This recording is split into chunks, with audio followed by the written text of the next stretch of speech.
Мектеп барлық рухани өркениеттің ошағы.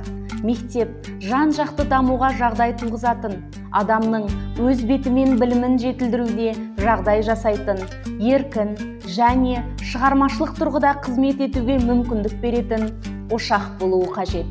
Ол үшін мектептің табысты, ұстаздардың білікті, оқушылардың білімді болуы шарт. Табысқа жетудің басты тетігі педагогтардың өз мамандығын сүйе білуінде екендігін мен педагогикалық жолға аяқ басқан алғашқы сәттен-ақ ұғынсам, жетістіктің жетелеушісі мектеп басшысы екендігіне 2 жылдан асқан басшылық тәжірибемде толық көзім жетті.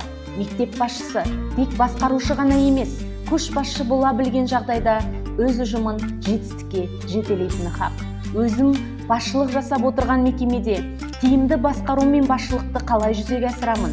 Мен тек басқарушы рөлінде емес, өз әріптестерімді жаңа бастамаларға жетелеуші, табысты көшбасшы, креативті менеджер болу үшін не істеуім керек? Басшылық қызметтегі алғашқы күннен осы сұрақтарға жауап іздеп, ой елегінен өткізе отырып, шешімін тапқандай болдым. Біріншіден, мектептегі жұмысты ұйымдастыруда үнемі қасымнан табылатын сенімді команда құрып, бөлінген көшбасшылықты жүзеге асырдым.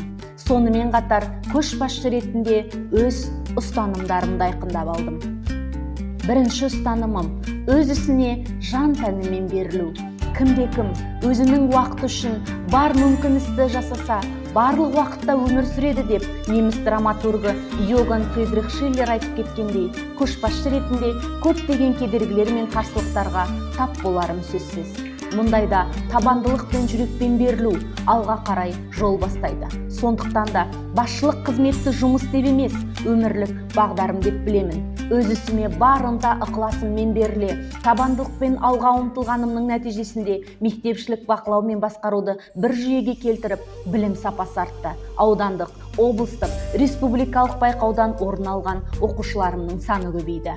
Екінші ұстанымым үйренуге қабілеттілік. Көшбасшы болып қалу үшін оқушы болып қала беру керек деп баскетбол бапкері Джон Вуден айтқандай, әрқашан жаңалыққа ұмтылып, үйренгенімді өзгелермен бөлісіп, үнемі іздену үстіндемін. 2 жылдан асқан басшылық еңбек өтілімде білім беру мазмұнын жаңарту жағдайында орта білім беру ұйымдарының педагогикалық менеджменті тақырыбындағы курсты, Қазақстан Республикасының жалпы білім беру ұйымдары басшыларының біліктілігін арттырудың білім беру бағдарламасы бойынша 9 айлық курсты, мектепті басқарудағы инновациялық менеджмент тақырыбында мектеп басшыларына арналған 6 айлық біліктілікті арттыру курсын аяқтап, әріптестерімді жаңа бастамаларға жетелеп келемін. Үшіншіден, болашақты көре білу.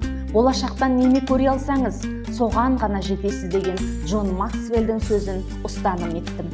Болашақты көре білу көшбасшы үшін барлығы болып табылады. Ол міндетті түрде болуы керек қасиет. Неге? Өйткені көшбасшы ретінде өз мектебінің жетістіктері мен кемшіліктерін, мүмкіндіктері мен қауіптерін үнемі бағамдап, болашаққа бағдар жасап отыру басқалардың қажеттілігін қамтамасыз етеді. Сондықтан мектептің бүгінгі жай-күйіне талдау жасау арқылы білім алушылардың, ұжым мүшелерінің, ата-аналардың, әріптестерімнің қажеттіліктерін ескере отырып, 5 жылға арналған стратегиялық даму бағдарламамды, болашаққа бағдарымды жасадым. Жоспарға сай алған миссия қойып, оқушылардың функционалдық сауаттылықтарын арттыратын жобалар, ата-аналармен бірлікте қоғамдық жұмыстар, педагогтардың әлеуетін арттыру мақсатында зерттеу жобаларын енгізіп, алғашқы нәтижелерімен облыс, республика көлеміндегі әріптестеріммен бөлістім. Білімі мен біліктілігімді арттырып, 100 жылға жуық тарихы бар киелі қара шаңырақтағы әріптестеріммен бірлесе жеткен жетістіктерімнің нәтижесін дәлелдей келе, 3-ші санатты басшы біліктілік санатына ие болдым. Қорыта айтқанда, бүгінгі заман технологиялар мен жаңа мүмкіндіктер уақыты. Осы уақытқа сай көшбасшылықтың да, көшбасшының да заманауи болуы шарт. Себебі уақыт заманауи болуды талап етеді. Сондықтан да алға қойған мақсатыма жету үшін берік ұстаныммен қатар заманауи көрегендік көзқарасты қатар алып жүретемін. Жас ұрпақтың болашағы табысты көшбасшы мен креативті мұғалімдердің қолында.